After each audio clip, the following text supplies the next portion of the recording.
Right. In terms of how to reciprocate with the Almighty, yeah, I'll make that a part two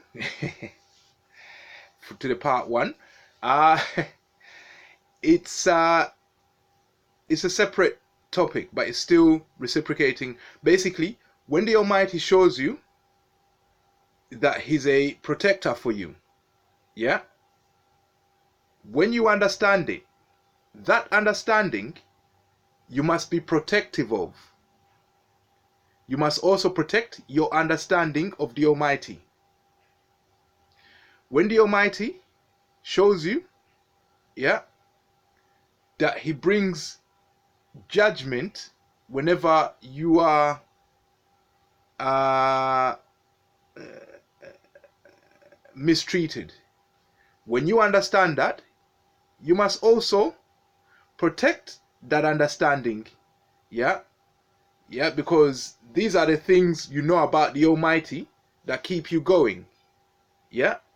So when the Almighty shows you, yeah, that He'll bring judgment for you, yeah, if you live by the teachings of Christ, yeah, right?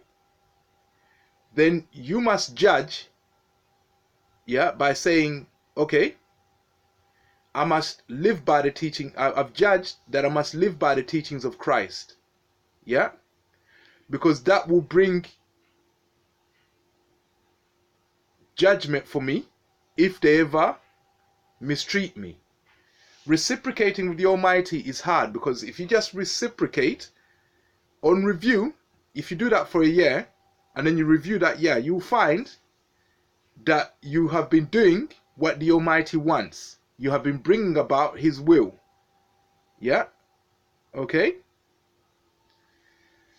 So reciprocating with the Almighty is different from reciprocating with human beings. Yeah? And if you reciprocate with the Almighty and you reciprocate with human beings, you'll notice that you have been giving unto the Almighty what is His, and you have been giving unto Caesar what is his. Yeah?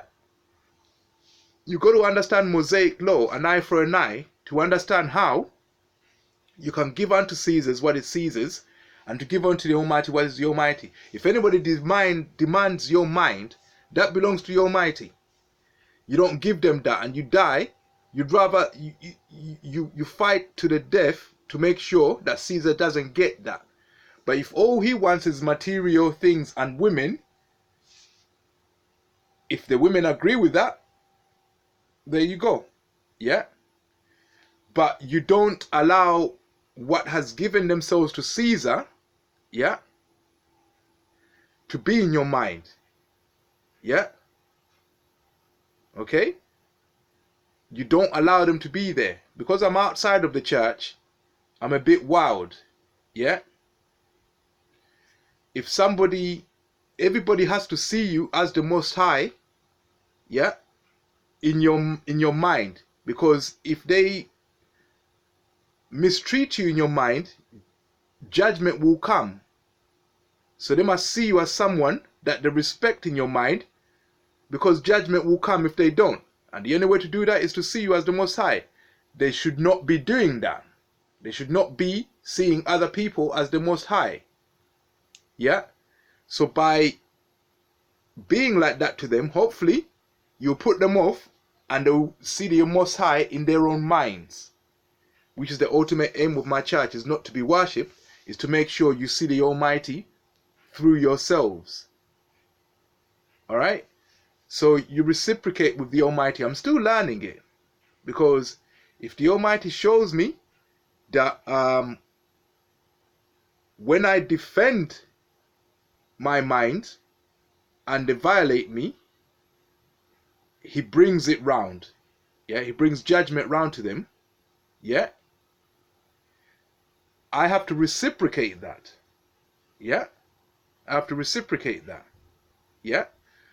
When people violate my concept of the Almighty, yeah, I also have to be defensive and bring a defensive judgment around.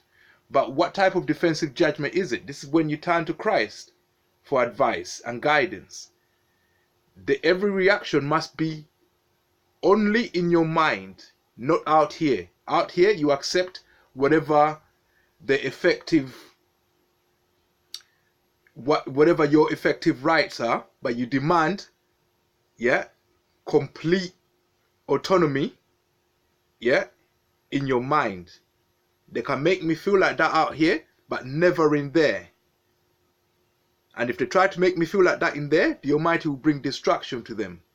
If I defend myself and my concept of the Almighty, yeah, if I bring destruction to them in there, not out here, in there.